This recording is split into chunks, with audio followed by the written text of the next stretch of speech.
Hello everyone, this is Savita Garje here. Recently, I got selected as a Deputy Superintendent of Police or Assistant Commissioner of Police in Government of Maharashtra through PCS exam of Maharashtra.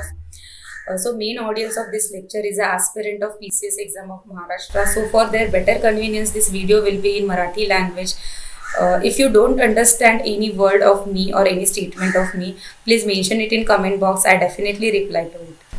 तर व्हिडिओची सुरुवातीलाच मी सांगू इच्छिते की हा video कसा असेल. पहिलं तर मी माझं इंट्रोडक्शन देईल, माझ्या कॉलेज लाईफ, माझ्या स्कूल लाईफबद्दल मी सांगेल. त्यानंतर MPSC कॉम्पिटेटिव्ह एक्झामविषयीच्या स्ट्रगलविषयी मी सांगेल. नंतर मी अभ्यासाविषयी सांगेल. तसं सुरुवात करूया आपण ह्या व्हिडिओला. माझं कॉलेज स्कूल हे खूप ऑर्डिनरी होतं, असं काही एक्स्ट्रा ऑर्डिनरी वगैरे नव्हतं आणि मी ब्राईट स्टुडंट वगैरे अशा प्रकारातली खरंच कधी नव्हते.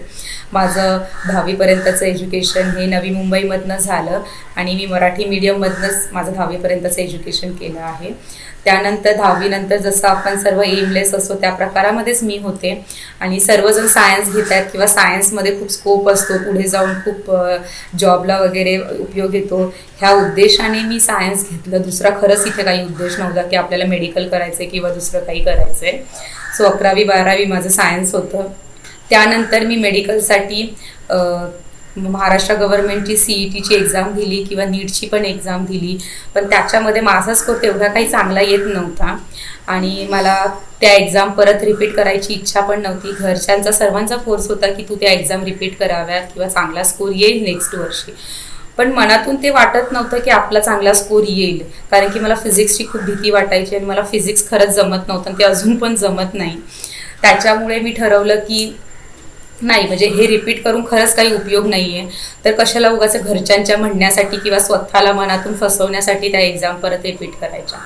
म्हणून त्या एक्झाम रिपीट करण्याचं मी तिथे स्किप केलं आणि माझे जो CETचा स्कोर होता त्याच्यामध्ये मी बॉम्बे कॉलेज फार्मसी सांताक्रूज इथे B फार्मसीसाठी ॲडमिशन घेतलं आणि चांगलं कॉलेज होतं, व्यवस्थित 4 वर्ष मस्त फार्मसी केली. तेव्हा अजिबात कॉम्पिटेटिव्ह एक्झामचं माझ्या लक्षात नव्हतं की किंवा माहिती पण नव्हतं की हे असं असतं म्हणून किंवा करायचं असतं म्हणून. आणि कॉलेजच्या प्लेसमेंटमध्ये माझं सिलेक्शन पण झालं होतं. मला ॲस्ट्राझेनिका ह्या UK बेस्ड कंपनीमध्ये मला जॉब पण मिळाला होता आणि पण जॉब हा MRचा होता, मेडिकल रिप्रेझेंटेटिव्हचा. त्याच्यामुळे असं वाटत होतं की आपल्या नॉलेजला किंवा आपण ज्या स्ट्रेंथ गेन केल्यात त्याला हा जॉब न्याय देत नाही आहे. म्हणजे मेडिकल रिप्रेझेंटेटिव्हमध्ये मग करणार काय, मी फक्त मेडिसिन घेऊन जाऊन कंपनीने ज्या ऑलरेडी बनवल्या आहेत त्या फक्त मला विकायच्यात. त्याच्यामध्ये माझ्या एवढ्या 4 वर्षाच्या नॉलेजचं किंवा आतापर्यंतच्या ज्या मी स्ट्रेंथ गेन केल्या आहेत त्याचा काहीच फायदा नव्हता. सो डिसाईड केलं की जॉब नाही घ्यायचा आणि हा डिसिजन खरंच टर्निंग पॉईंट होता माझ्या लाईफचा की एवढ्या मोठ्या पॅकेजची नोकरी सोडून एवढी मोठी रिस्क घेणं ही पहिली रिस्क होती माझ्या लाईफची. आणि त्याच्यामुळे घरचे खूप नाराज होते माझ्यावरती की जॉब सोडून इकडे पळतेस, उगाच नाही, त्या म्हणजे अंधारात उडी मारल्यासारखं आहे, जॉब एक तर मिळत नाही लवकर. त्याच्यामुळे मग नाराजगी होतीच. मग पण मी एक्सप्लोर करत होते गोष्टी की आपण काय केलं पाहिजे, कारण की आपल्याला आयुष्यभर ह्या गोष्टी करायच्या आहेत, कंटाळा नाही आला पाहिजे आपल्याला ह्या गोष्टीचा. त्याच्यामुळे मी सर्च करत होते गोष्टी आणि तेव्हा मी कॉम्पिटेटिव्ह एक्झाम असतात किंवा MPSC UPSC असते ह्या गोष्टी मला कळाल्या. त्याच्यातून हे पदं भरले जातात, ह्या गोष्टी पुढे आल्या आणि मग तेव्हा ठरवलं की आपण याच्यात करिअर करायचं आणि जरी नाही झालं तरी हरकत नाही, पण आपण प्रयत्न करायचे. हा एक निर्धार घेऊन मी त्याच्यामध्ये उतरलेले. म्हणजे सांगायचं असं इथे मला अल्टिमेटली की मुलं आजकाल 12वीपासनं कॉम्पिटेटिव्ह एक्झामचं प्रिपरेशन करतात किंवा ग्रॅज्युएशनपासून प्रिपरेशन करतात, पण मी माझं ग्रॅज्युएशन नंतर 6 महिन्यानंतर माझं प्रिपरेशन 2017 साली मी चालू केलं. 2017 साली प्रिपरेशन चालू केल्यानंतर मला नाही वाटत की मला उशीर झाला आहे.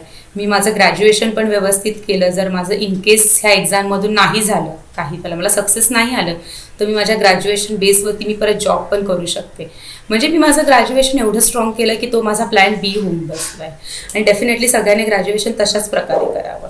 सो 2017 साली पुण्यामध्ये आले, कारण की दिल्लीला जाण्यामध्ये सगळ्यांचा विरोध होता. एक त्यांना तर मी कन्व्हिन्स केलेलं की मला कॉम्पिटेटिव्ह एक्झाम द्यायचं, तेच कन्व्हिन्स करणं माझ्यासाठी खूप मुश्किल होतं. त्यातमध्ये दिल्लीला जाणं हे कन्व्हिन्स करणं तर खूप मोठं होतं. त्याच्यामुळे त्यांच्या विरोधात नाही गेली मी, दिल्ली कॅन्सल केलं आणि मग पुण्यात आले. पुणे हे दिल्लीला अल्टरनेटिव्ह बनवलं आहे महाराष्ट्राने, जिथे ऑल ओव्हर महाराष्ट्रातून मुलं कॉम्पिटेटिव्ह एक्झामचं प्रिपरेशन करायला येतात आणि तिथे भरपूर चांगले क्लासेस अवेलेबल आहेत. सो मग पुण्याला आले 2017 साली. पुण्याचा एक क्लास आहे सिनर्जी स्टडी पॉईंट, तिथे UPSCचे क्लासेस लावले. वर्षभराची बॅच लावून टाकली एकदाच. म्हणजे मी बघितलंच नाही मला कोणते सब्जेक्ट येतात किंवा माझे कोणते सब्जेक्ट मला स्वतःहून प्रिपेअर करून येऊ शकतात, हे तर मी काही बघितलंच नाही. क्लासेस लावतात ना सगळेजण, चला आपण पण क्लासेस लावू, इम्पॉर्टंट आहे क्लासेस. ह्याच उद्देशाने मी तो क्लासेस लावून टाकला. ऑप्शनल पण सिलेक्ट केला, सोशियोलॉजी ऑप्शनल सिलेक्ट केला. दुसरीकडे ऑप्शनलचा क्लासेस लावून चालू केलं. म्हणजे माझी जर्नी चालू झाली कॉम्पिटेटिव्ह एक्झामची. 2017चा अटेम्प्ट दिला, जो जूनमध्ये होता 2017 साली UPSCचा. पण जसं आपण सगळ्याच पहिल्या या प्रयत्नामध्ये आपल्या त्या गोष्टी एवढ्या इंटरनलाइज झाल्या नसतात, तसंच माझं होतं. प्री नाही निघाली माझी. तर दुःख वाटलं भरपूर, पण नंतर रिअलाईज झालं की आपले प्रयत्नच कमी पडलेत तिथे, त्याच्यामुळे ते प्री आपली झाली नाही आहे क्लिअर. त्याच्यामुळे ठरवलं की पुढचा अटेम्प्ट व्यवस्थित द्यायचा. पण पुढचा अटेम्प्ट व्यवस्थित देण्यासाठी पण प्रॉब्लेम होते, कारण की माझं GS व्यवस्थित झालं नव्हतं, माझं ऑप्शनलचे क्लासेस पण चालू होते, म्हणजे सगळं अर्ध्यात मध्यंतरी अडकत होतं. तर असं ठरवलं की 2018चा अटेम्प्ट आपण नाही द्यायचा. 2018मध्ये आपण फक्त आपलं GS आणि ऑप्शनल बाकी जे टॉपिक राहिले ते व्यवस्थित करायचे. पण मग असं वाटलं की त्याच्याबरोबर जर आपण स्टेट लेवलच्या दुसऱ्या क्लास 2 क्लास Cच्या जर एक्झाम दिल्या तर तो एक चांगला ऑप्शन असू शकतो, आपण एक्झामच्या संपर्कात राहू. म्हणून मग क्लास Bच्या एक्झाम दिल्या मी, PSI, STI, ASO किंवा क्लास Cच्या एक्सरसाइज डिपार्टमेंटच्या एक्झाम मी दिल्या. आणि काहींची मेन्स पण दिली पुढे जाऊन. आणि डेफिनेटली त्याचा मला फायदा झाला, कारण की मी एक्झामच्या सतत कॉन्टॅक्टमध्ये राहिले. मग फोकस 2019च्या प्रीच्या एक्झामवरती होता, कारण की तो माझ्यासाठी डू अँड डाय सिच्युएशन होते. कारण की 2 वर्ष ऑलरेडी मी प्री मेन्सचा अभ्यास करत होते, कारण की ॲटलिस्ट आता प्री तरी निघायला पाहिजे, हा उद्देश त्याच्यामागे होता. प्री निघल्याशिवाय मेन्सचं माहिती नाही, पण प्री निघायला पाहिजे होतं. त्याच्यामुळे खूप डेडिकेटली अभ्यास चालू झाला. आणि पण त्याच्यामध्येच MPSCची नोटीस आली. जागा खूप चांगल्या होत्या, ऑलमोस्ट 40 डेप्युटी कलेक्टर होत्या, 39 DYSP होत्या. त्याच्यामुळे असं वाटलं खूप संधी चांगली आहे आणि माझा प्रीचा अभ्यास खूप चांगला झालेला.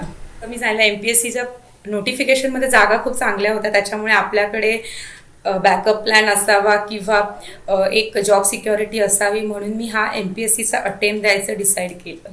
पण त्याच्या आधी मी MPSCचा अभ्यास केला नव्हता, माझा प्रीचा अभ्यास नव्हता.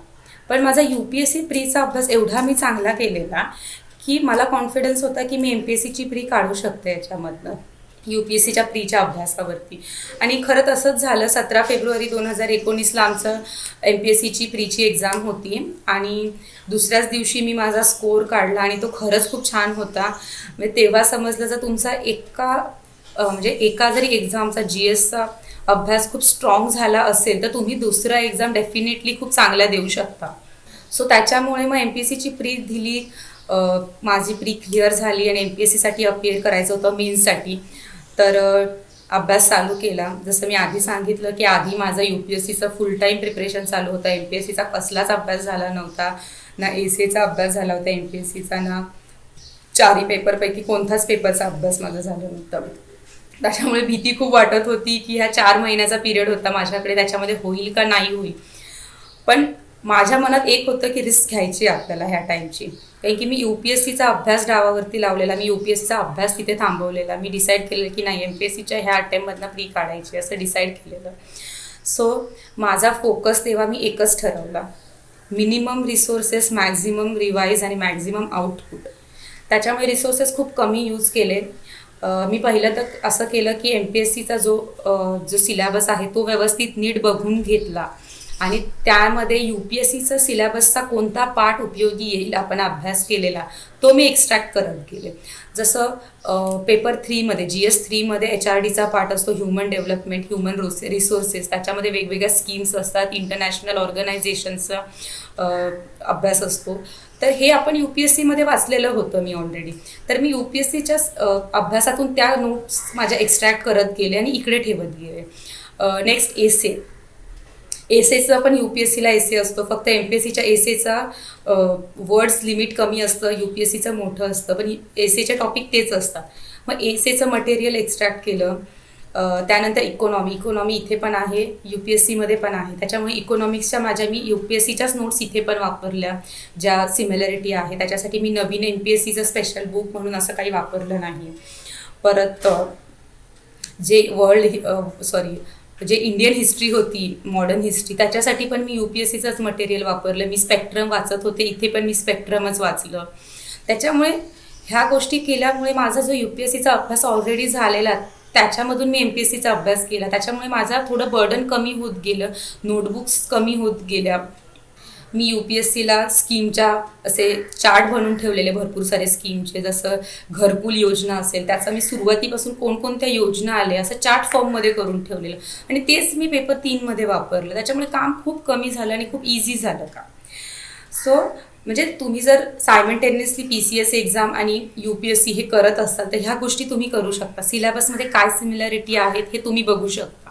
त्याच्यामुळे तुमचं काम कमी होतं आणि मॅक्झिमम आउटपुट येतो मिनिमम रिसोर्सेसमध्ये. सो मी सिलेबस दररोज वाचला MPSCचा. हा की रिसोर्सेस आहे की तुम्ही सिलेबस नीट वाचा, पॉईंट टू पॉईंट वाचा. त्याच्यामुळे काय होतं, जर एखादं पुस्तक तुम्ही वाचत असाल तर तुमचा एम हा सिलेबस कव्हर करण्यावरती जातो, ना की ते पुस्तक कव्हर करण्यावरती जातो. म्हणजे पुस्तकामध्ये असे पण काही पॉईंट्स असतात की जे आपल्या सिलेबसमध्ये नसतात आणि मुलं हेजिटेट होतात तो पार्ट स्किप करायला, की नाही हा पार्ट इम्पॉर्टंट आहे, मग याच्यातून जर आले क्वेश्चन तर. पण मुलं हे समजून नाही घेत की हा पार्ट आपल्या सिलेबसमध्येच नाही आहे, तर हा पार्ट स्किप करायला हेजिटेट का करायचं एवढं. हे कधी जमतं, जेव्हा आपण सिलेबस रोज डेली बेसिसवरती असतो. म्हणजे मी तर असं सांगेल, सिलेबस आणि प्रिव्हियस इयर क्वेश्चन पेपरचं ॲनालिसिस हे जसं आपण दररोज ब्रश करतो न विसरता, डोळे न उघडता सकाळी उठल्यावर, तसं हे झालं पाहिजे. म्हणजे तुम्ही ब्रश सकाळी फ्रेश होऊन बसलात की ते तुमच्या समोर असलं पाहिजे. सेकंड महत्त्वाचा पॉईंट मी इथे असा सांगेल की क्वेश्चन पेपर ॲनालिसिस किती महत्त्वाचं आहे. क्वेश्चन पेपर ॲनालिसिससाठी मी बुकलेट घेतले डिरेक्टली, ज्याच्यामध्ये त्याचं ॲनालिसिस करून दिलेलं, कारण की टाईम कमी होता. त्याच्यामुळे स्वतःहून ॲनालिसिस करण्यामध्ये तेवढा इनपुट तेवढं द्यायला माझ्याकडे टाईम नव्हता. सो रेडीमेड बुक घेऊन आले आणि क्वेश्चन बुकची नजर टाकली की क्वेश्चन कशा प्रकारे मला विचारले जात आहे, किंवा प्रिव्हियस इयर क्वेश्चन पेपरमध्ये जे क्वेश्चन विचारले त्या बेसिसवरती ह्या वर्षीच्या क्वेश्चन पेपरमध्ये काही क्वेश्चन आलेत का, म्हणजे प्रिव्हियस इयर क्वेश्चन पेपरचं लिंकेज कसं आहे ते मी बघून घेतलं. आणि ते बघून घेतल्यावरती काय झालं, पुस्तक वाचतावेळेस मला समजत होतं की अरे म्हणजे कंटिन्युएशनमध्ये ह्या क्वेश्चनचं असं लिंकेज राहिलं तर मे बी ह्या वर्षी ह्या पार्टमधून हा क्वेश्चन विचारला जाऊ शकतो. म्हणजे एकदा जर तुम्हाला समजलं क्वेश्चन कसा विचारला जातोय तर डेफिनेटली तुमचे जी वाचण्याचं स्किल आहे ते खूप चांगलं होतं. तुम्ही कॉन्सन्ट्रेशन देऊन त्या एका पुस्तकाला वाचता आणि मग रँडमनेस कमी होतो आपल्या गोष्टींमधला. आपण सिलेबसमध्ये किंवा क्वेश्चन पेपरमध्ये ज्या इम्पॉर्टंट गोष्टी आहेत त्याच्यावरती जास्त फोकस करतो, अनवॉन्टेड गोष्टीवरती कमी फोकस करतो. त्याच्यामुळे ह्या 2 गोष्टी खूप इम्पॉर्टंट आहे. कधी कधी असं वाटतं की याच्यामध्ये खूप टाईम वेस्ट होतो. क्वेश्चन पेपर ॲनालिसिसमध्ये एकदा वाचलं की बस झालं, परत काय वाचायचं आहे, ते क्वेश्चन परत येणार नाही आहेत आपल्याला, असं पण भरपूर लोकांचं म्हणणं आहे.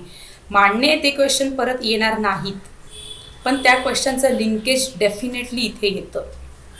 त्या क्वेश्चनमध्ये जे ऑप्शन्स दिलेले असतात त्या ऑप्शनला घेऊन पुढच्या वर्षी क्वेश्चन येऊ शकतो. जसं UPSCमध्ये पण असतं. क्वेश्चन पेपर ॲनालिसिस जर कोणी व्यवस्थित केलं असेल तर UPSCमध्ये पण प्रिव्हियस इयर विचारलेल्या क्वेश्चनचं लिंकेज पुढच्या वर्षी विचारलेल्या क्वेश्चनचं असतं. हे कधी कळतं, जेव्हा आपण मायक्रो ॲनालिसिस करतो, एकदम डीप लेवलला जाऊन स्वतःचं ॲनालिसिस करतो, ना की फक्त रँडमली कोणी सांगितलं की हे वाचा म्हणून आपण ते गोष्टी करतो. आणि असे पण मुलं आहेत की जे फक्त क्वेश्चन वाचतात आणि ते ठेवून देतात, असं ना लिंकेज बघतात ना त्याचं विषय पुस्तक वाचतावेत बॅक ऑफ द माइंड ठेवतात. त्याच्यामुळे त्यांना त्यांचा फायदा होत नाहीत आणि मग ते वेस्ट ऑफ टाईम वाटायला लागतं. सो मला असं वाटतं की त्याच्यावरती जास्त लक्ष द्यावं. आणि नेक्स्ट पॉईंट मी असा सांगू इच्छिते की कॉम्पिटेटिव्ह एक्झाममध्ये एवढं कॉम्पिटिशन आहे लिटरली की तुम्ही जर याच्यामध्ये उतरताय तर तुम्हाला याची माहिती असली पाहिजे. एक्झाम्पल द्यायचं झालं तर 2019 जी प्री मी दिली MPSCची त्याच्यामध्ये 4.25 लाख फॉर्म भरले गेलेले. 4.25 लाखातून फायनल रिझल्टमध्ये 420 सिलेक्ट केले गेलेत, म्हणजे लेस दॅन 1% सक्सेस रेशो आहे. त्याच्यामुळे आपण कसं करतोय, काय करतोय, प्रत्येक स्टेप आपल्याला मोजून टाकावी लागणार आहे. रँडमनेस बिलकुल जमणार नाही आहे, कारण की कट थ्रोट कॉम्पिटिशन आहे इथे. हा पॉईंट आपल्या बॅक ऑफ द माइंड नेहमी असला पाहिजे की आपण कुठे उतरतोय म्हणून. उतरण्याच्या आधी आपल्याला ह्या गोष्टी कळायला पाहिजेत. अभ्यास करता वेळेस नोट्स खूप महत्त्वाच्या आहेत. काही सब्जेक्टच असे असतात की त्याच्या नोट्सशिवाय तुम्ही काही करू शकत नाही. जसं MPSCमध्ये पेपर 3 GS3चा पेपर आहे HRDचा, ज्याच्यामध्ये नोट्स खूप इम्पॉर्टंट आहे. लास्ट मिनिट रीडिंग आपण कशाला म्हणतो ते खूप इम्पॉर्टंट आहे. तर हिस्ट्रीचा पार्ट आहे जो आपण पुस्तक परत एवढं मोठं नाही वाचू शकत, त्याच्या खूप नोट्स इम्पॉर्टंट असतात. तर त्या नोट्स काढण्यावरती मुलाने डेफिनेटली भर दिला पाहिजे. जसं मी सांगितलेलं की मी HRDमध्ये फ्लो चार्ट्स काढून ठेवलेले आणि फ्लो चार्ट्स एक पिक्चर मेमरी तयार झाली माझ्या डोक्यामध्ये की नाही, ह्या फ्लो चार्टमध्ये मी असं असं केलेलं आहे, ह्या साईडला मी हे चित्र काढून ठेवलेलं आहे. त्याच्यामुळे क्वेश्चन सॉल्व करताना ते इमेज डिरेक्टली माझ्या समोर यायचं. त्याच्यामुळे फायदा खूप झाला मला त्याच्यामध्ये. किंवा पेपर, पहिला पेपर आणि दुसरा पेपर एकाच दिवशी 2 पेपर असतात, त्या पेपरच्या मधला जो 2 तासाचा गॅप असतो त्याच्यामध्ये माझं ते रिव्हिजन पटकन झालं. आणि कधी कधी तर असं होतं आपण पेपरच्या काही 1 तास आधी जे वाचतो तेच पेपरमध्ये येऊन जातं. तर ह्या गोष्टीमुळे रिव्हिजन खूप इम्पॉर्टंट आहे. तुम्ही नोट्स कशा बनवतात हे पण खूप इम्पॉर्टंट आहे. आणि नोट्स, काही मुलं पहिलं रीडिंग झालं की लगेच नोट्स बनवायला घेतात, तर तसं नाही झालं पाहिजे. कारण की पहिल्या रीडिंगमध्ये तुम्हाला कळतच नाही इम्पॉर्टन्स कोणतं आहे आणि अनइम्पॉर्टंट कोणतं आहे. त्याच्यामुळे नोट्स कधी काढाव्यात, 3 रीडिंग झाल्यानंतर एखाद्या पुस्तकाच्या 4थ्या रीडिंगला तुम्ही नोट्स काढल्या पाहिजेत. आणि तेव्हा कळतं आपल्याला की हा जो पार्ट आहे तो माझ्या ऑलरेडी लक्षात राहिला आहे, त्याच्यातला नोट्स मला काहीच काढायच्या गरज नाही. मग जो खालचा पार्ट आहे जो माझ्या लक्षात राहत नाही, काही तारखा असतील, काही नावं असतील व्यक्तींचे, काही कायद्याचे नावं असतील, ते माझ्या लक्षात राहत नाही, मग तेवढेच फक्त आपण नोटमध्ये लिहून ठेवतो आणि त्या खरंच खूप मायक्रो नोट्स होतात. मी माझा प्रिपरेशनच्या टायमाला एक गोष्ट केलेली की मी प्रत्येक सब्जेक्टसाठी एक फाईल तयार केलेली. Geography, agri, paper 3, paper 4, economy, लॉचं असेल. आणि त्या प्रत्येक फाईलमध्ये एक्स्ट्रा जी माहिती मिळेल ती मी त्याच्यामध्ये टाकलेली. त्याच्यावरती लिहिलेलं पण, पेपरच्या आदल्या दिवशी मला हे 1 तासात संपवायचं आहे, दुसऱ्यावरती 2 तासात संपवायचं आहे, किंवा हे अति इम्पॉर्टंट आहे, हे वाचल्याशिवाय मी एक्झामला जाऊ शकत नाही. ह्या अशा गोष्टी मी त्या फाईलवरतीच लिहून ठेवलेल्या. त्याच्यामुळे ती फाईल समोर आलेली की मला माहिती होतं की ह्या फाईलमध्ये काय काय आहे आणि हे वाचल्याशिवाय मला जायचं नाही. म्हणजे हे एकदम प्लॅनिंग व्यवस्थित केलं पाहिजे.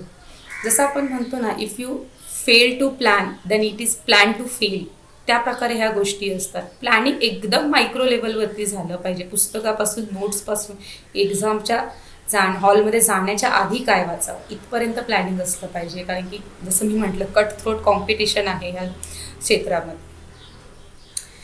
सो कोणतं पण पुस्तक वाचता वेळेस मी पुस्तकांविषयी काही सांगेल. आपल्या मार्केटमध्ये खूप सारे पुस्तकं अवेलेबल आहेत एका सब्जेक्टसाठी पर्टिक्युलर. MPSC असो किंवा UPSC असो, एका पर्टिक्युलर सब्जेक्टसाठी 9 ते 10 पुस्तकं अवेलेबल असतात.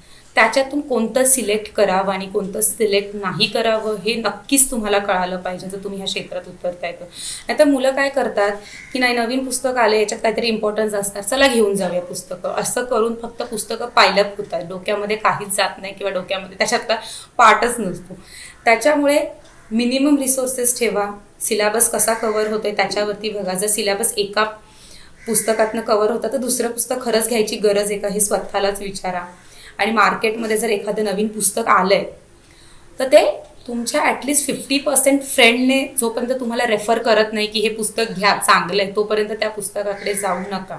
इवन कोणते पण टॉपर्सने जरी तुम्हाला सांगितलं हे पुस्तक चांगलं आहे, तरी ते पुस्तक घ्यायचं नाही जोपर्यंत ते पुस्तक वापरलेला व्यक्ती तुम्हाला येऊन चांगलं सांगत नाही की हे पुस्तक चांगलं आहे. त्याच्यामुळे काय होतं, पुस्तकं कमी होतात, जास्त रिव्हिजन होते आणि ते फायदेमंद ठरतं. सेकंड, टेस्ट सिरीज किती इम्पॉर्टंट आहेत. टेस्ट सिरीज प्रीला पण लावल्या पाहिजेत आणि मेन्सला पण लावल्या पाहिजेत. हा माझा पर्सनल एक्सपिरियन्स आहे. मेन्ससाठी तर टेस्ट सिरीज हा खूपच इम्पॉर्टंट राहतात. कारण की आपल्याकडे 2 तासाचा टाईम असतो, 150 क्वेश्चन असतात त्याच्यामुळे त्याचं प्रॅक्टिस झालं पाहिजे. तुमची मेंटॅलिटी प्रिपेअर झाली पाहिजे 2 तासात 150 प्रश्न सॉल्व करायची. हे कशातून डेव्हलप होतं? टेस्ट सिरीजमधनं. टेस्ट सिरीज फक्त देऊन उपयोग नाही आहे. डेली तुम्ही येऊन त्याचं मायक्रो ॲनालिसिस केलं पाहिजे. त्याच्यामध्ये जर एक्स्ट्रा काही पार्ट तुम्हाला मिळत असेल तर तो तुम्ही तुमच्या ओरिजिनल नोट्समध्ये नोट डाऊन केला पाहिजे. नाहीतर टेस्ट सिरीज फक्त लावून तिथे देऊन काहीच उपयोग नाही आहे. आणि पण definitely test series is must and more than anything important. So next point असा असेल की यूट्यूब चॅनल किंवा अन्य सोशल मीडियाचा प्रिपरेशनमध्ये किती फायदा होतो आणि कसा फायदा होतो. तर माझ्या प्रिपरेशनमध्ये यूट्यूबचा फायदा मला खरंच खूप झाला. मी खूप चांगल्या प्रकारे त्याचा फायदा करून घेतला. स्टडी IQ म्हणजे मी स्वतःला भाग्यवान समजते की मला ह्या चॅनल्सची इंट्रोड्यूस केलं गेलं किंवा मला हा चॅनल भेटला यूट्यूबवरती. आणि त्याच्यामुळे माझा गोष्टींमध्ये इंटरेस्ट निर्माण झाला. करंट अफेअर मला चांगले समजले गेले. जसं गौरव गर्ग सर सांगतात, जर तुम्हाला करंट अफेअर समजत नसतील तर तुम्ही ते चुकीच्या टीचर्सकडनं शिकताय. आणि खरंच मी त्या गोष्टी एक्सपिरियन्स केल्या आहेत. म्हणजे जेव्हा मी सरांचे करंट अफेअर नव्हते बघत, मी मॅगझिन वाचून किंवा पेपर वाचून करंट अफेअर बघायचे, त्यावेळेस मला करंट अफेअर समजत नव्हते आणि ॲक्च्युली ते खूप बोरिंग वाटायचं आहे, नको वाचायचं असं वाटायचं. पण जेव्हा मी स्टडी IQ चॅनल बघितला, सरांचे करंट अफेअरचे व्हिडिओज बघितले, तेव्हा त्याच्यामध्ये इंटरेस्ट निर्माण झाला. आणि लिटरली मी सरांचा एक पण करंट अफेअरचा व्हिडिओ आत्तापर्यंत स्किप केला नसेल. आणि त्या व्हिडिओमधनं मी फक्त बघायचे नाही तर मी माझ्या मेन नोट्समध्ये त्याच्यातले पॉईंट नोट डाऊन करून ठेवायचे, जेणेकरणाने मी माझ्या नोट्स जेव्हा मी परत रिवाईज करायचे तेव्हा मला त्याचा फायदा व्हायचा. मला ते व्हिडिओ परत बघण्याची गरज पडत नव्हती. त्याच्यामुळे जर तुम्ही एखादी सोशल मीडिया किंवा यूट्यूबचे व्हिडिओ बघत असताल तर तुम्ही त्या व्हिडिओमधनं पॉईंट्स नोट डाऊन करून ठेवले पाहिजे, तरच त्याचा फायदा आहे. नाही तर फक्त बघून फायदा होत नाही, तो फक्त एक टाईमपास होतो आणि एंटरटेनमेंट होतं. त्याच्यामुळे ह्या सगळ्या गोष्टींचा खूप चांगला फायदा करून घ्या. किंवा काही असे पण व्हिडिओज असतात की ज्याच्या थ्रू प्रश्न आपल्याला दिले जातात डेली बेसिसवरती आणि त्याच्यामुळे आपली प्रॅक्टिस होते. किंवा असे काही टेलिग्राम चॅनल्स असतात किंवा ॲप्स पण असतात, जसं ग्रेडअप ॲप मी माझ्या प्रिपरेशनच्या टायमाला वापरायचे. त्याच्या थ्रू मी डेली बेसिसवरती क्वेश्चन सॉल्व करायचे. त्याच्यामुळे मी माझ्या क्वेश्चनच्या टचमध्ये राहिले. आणि मी एक्झाम्पल देऊ इच्छिते, जसं पॉलिटी आहे, पॉलिटीचं मी एवढे प्रश्न सॉल्व केले की मला लक्ष्मीकांत परत परत वाचावंच लागलं नाही, कारण की त्या प्रश्नामधूनच माझं रिव्हिजन होत गेलं. त्याच्यामुळे प्रश्न सॉल्व करणं इज अ मस्ट. म्हणजे डेली बेसिसवरती माझं टार्गेट असायचं की मी 100 क्वेश्चन सॉल्व केलं पाहिजेत, कुठून पण असो, मग प्रिव्हियस इयर असो, यूट्यूबवरून असो, एखाद्या ॲपवरून असो, पण डेली 100 झाले पाहिजेत. त्याच्यामुळे दररोज प्रश्न सॉल्व करण्याचं आपली मेंटॅलिटी तयार होते आणि आपलं एक स्किल डेव्हलप होतं प्रश्न सॉल्व करायचं आणि आपण आपलं लॉजिक डेव्हलप करतो प्रश्न सॉल्व करायचं. त्याच्यामुळे डेली बेसिसवरती क्वेश्चन सॉल्व करत जाऊ. नंतर मला एक हा पॉईंट सांगताना खरंच खूप बरं वाटतं, कारण की माझ्या लाईफमध्ये मला माझे गुरु चांगले भेटले किंवा माझे मेंटर मला चांगले भेटले. त्याच्यामुळे मी इथपर्यंत सक्सेसच्या पीकपर्यंत पोहोचू शकले, नाही तर it just was day dream. तर टीचर्सचं महत्त्व किती असतं आपल्या ह्याच्यामध्ये. म्हणजे एखादा तरी मेंटर असावा आपल्या लाईफमध्ये की जो आपल्याला ह्या एक्झाममधून गाईड करू शकतो. नाहीतर काय होतं, आपण रँडमली गोष्टी करत जातो आणि आपल्याला समजत पण नाही की आपण चुकीचं जातोय का बरोबर जातोय. हे सांगण्यासाठीच आपले मेंटर्स आपल्याकडे असावे. जर तुम्ही एकटे अभ्यास करत असताल किंवा तुमच्या घरी अभ्यास करत असताल तरी पण तुम्ही अशा कोणत्या तरी व्यक्तीच्या संपर्कामध्ये राहा. सिनियर असेल ते बी, टीचर्स असतील, दुसरे मेंटर्स असतील, मे बी ते सोशल मीडियावरती वगैरे असतील, कुठे पण असतील, पण तुम्ही कॉन्टॅक्टमध्ये राहा. त्याच्यामुळे आपल्याला कळतं की आपण कुठे रॉंग जातोय आणि काय आपण केलं पाहिजे आणि काय नाही केलं पाहिजे. त्याच्यामुळे डेफिनेटली तुमचे टीचर्स तुम्ही डिफाईन करा, कोण तुम्हाला तुम्हाला पुढे घेऊन जाऊ शकेल. आणि रिझल्ट लागल्यानंतर खूप लोक विचारतात की मोटिवेट कसं राहावं नेहमी. एवढी एक्झॉस्टिव्ह जर्नी आहे, एवढी लांब जर्नी आहे, डिप्रेशन येतात, अपडाऊन्स येतात, त्याच्यामध्ये भरपूर पर्सनल प्रॉब्लेम असतात, काही स्वतःचे वैयक्तिक प्रॉब्लेम असतात, फायनान्शियल, मेंटल, फिजिकल भरपूर प्रॉब्लेम्समधनं आपण जातो. तर माझ्या जर्नीमध्ये मी एका वाक्यावरती खूप बिलीव्ह करायचे की at the end of the life मला खंत नाही वाटली पाहिजे. म्हणजे मी रिग्रेट नाही केलं पाहिजे की मी प्रयत्न केले नाही म्हणून मला गोष्टी भेटल्या नाहीत. मी जर प्रयत्न केल्या असते तर मला डेफिनेटली मिळालं असतं. ही खंत मला माझ्या एंड ऑफ द लाईफ ठेवायची नव्हती. म्हणून प्रत्येक दिवस मी प्रयत्न करायचे नाही. ती खंत मला बाळगायची नाही आहे मनामध्ये. मी प्रयत्न करेन, मला मिळणार आहे पुढे नाही मिळणार हे मला नाही माहिती आहे, हे पुढचं पुढे ठरवलं जाईल. पण आज मला प्रयत्न करायचे. आजचा दिवस मी जर प्रयत्न नाही केला तर मी माझ्या सक्सेससाठी किंवा माझ्या एमसाठी मी कमी प्रयत्न करेन, मी असं समजायचे. म्हणजे असे काही सिच्युएशन यायच्या की तेव्हा मी खूप डिप्रेस व्हायचे, दिवस मी झोपून राहायचे. असे पण दिवस मी बघितले की लिटरली दिवसभर मी झोपून काढल्या डिप्रेशनमुळे किंवा टेन्शनमुळे, फायनान्शियल किंवा घरचं किंवा माझं पर्सनल. पण मग दुसऱ्या दिवशी सकाळी उठून असं वाटायचं की नाही, आपण आपल्या प्रयत्नातला एक दिवस कमी केला आहे, आपण एक दिवस प्रयत्न केले नाही. त्याच्यामुळे मे बी ह्याच एका दिवसामुळे मला जर सक्सेस नाही मिळालं तर मला किती आयुष्यभर रिग्रेट होईल. त्याच्यामुळे मी डेली बेसिसवरती प्रयत्न करत राहिले आणि प्रत्येकाने प्रयत्न करत राहावं. फक्त यश मिळणं नाही मिळणं ह्या पुढे गोष्टी आहेत. फक्त आपल्या हातात जे आहेत ते प्रयत्न आहेत आणि ते नक्की करा. कंटिन्युअस एंडलेस एफर्ट्स त्या तुमच्या गोष्टींमध्ये, जी कोणती गोष्ट तुम्हाला आवडत असेल त्याच्यामध्ये. आणि मोटिवेशनबद्दल अजून एक सांगायचं झालं तर इनर मोटिवेशन हे खूप मोठं असतं एनी आउटर मोटिवेशनपेक्षा. म्हणजे एखादा व्यक्ती IAS आहे, IPS आहे, तर तो झाला आहे म्हणून मला पण व्हायचं आहे हे मोटिवेशन कधीच वर्क करत नाही. जोपर्यंत तुमच्या त्या इनरमधनं ते येत नाही की मला करायचं आहे, मला गरज आहे ह्या गोष्टींची, मला स्वतःचं अस्तित्व निर्माण करायचं आहे, ह्या मोटिवेशन पुढे बाहेरचं मोटिवेशन खरंच कधी कामाचं नसतं. ते जास्त दिवस टिकत नाही. मे बी 1 वर्ष टिकेल, 2 वर्ष टिकेल. त्याच्यानंतर कुठून मोटिवेशन आणणार तुम्ही? तर हे जे इनर मोटिवेशन असतं तेच खरंच खूप इम्पॉर्टंट असतं. त्याच्यामुळे तुम्ही गोष्टी का करताय, तुम्ही कितपर्यंत जाऊ शकता, ह्या गोष्टी डिफाईन करा. ह्याच गोष्टी तुम्हाला खूप लांबपर्यंत घेऊन जातील आणि तुम्ही एंडलेस एफर्ट द्यायला डेफिनेटली नेहमी तयार राहता. सो ह्या काही गोष्टी होत्या ज्या मला डिस्कस कराव्याशा वाटत होत्या किंवा मला माझ्या जर्नीमध्ये उपयोगी आल्या. ह्या गोष्टी मी नक्कीच कोणाला तरी फायदा होईल ह्या उद्देशाने इथे सांगितल्या आहेत. आणि एंड ऑफ दिस लेक्चर मला असं वाटतं की स्टडी IQ सारखा प्लॅटफॉर्मशी मी कनेक्ट झाली, त्याच्याबद्दल मला खूप बरं वाटतं. डॉक्टर गौरव गर्ग आणि Prashant Dhawan, they are the best teacher I have ever seen. म्हणजे मला इंटरनॅशनल रिलेशनमध्ये कधीच इंटरेस्ट नव्हता, पण प्रशांत धवन सरांमुळे मला इंटरनॅशनल रिलेशनमध्ये खूप इंटरेस्ट झाला.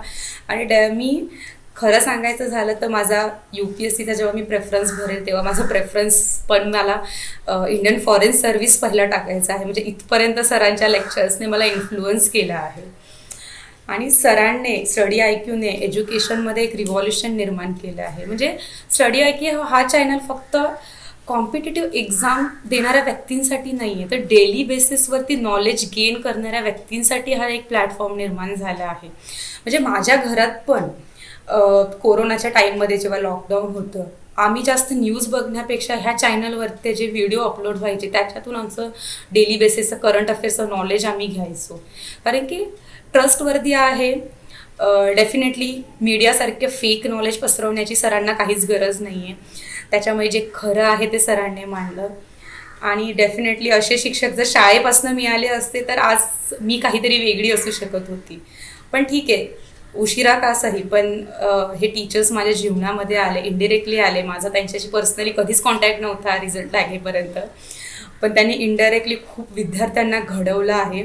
आणि ह्या व्हिडिओच्या माध्यमातून मी त्यांना खरंच मनापासून खूप खूप थँक्यू बोलेल की तुम्ही हे चॅनल चालू केलं आणि लाखो विद्यार्थ्यांच्या लाईफमध्ये ट्रान्सफॉर्मेशन घडून आणलं. आणि सरांचं नवीन बुक आलं आहे, गर्ग सरांचं, ते बुक मला डेफिनेटली वाचायचं आहे आणि मी लवकरच ते वाचणार आहे आणि मी खूप उत्सुक आहे ते बुक वाचण्यासाठी. So thank you very much sir once again. I am so glad that you are the part of my life. Thank you very much.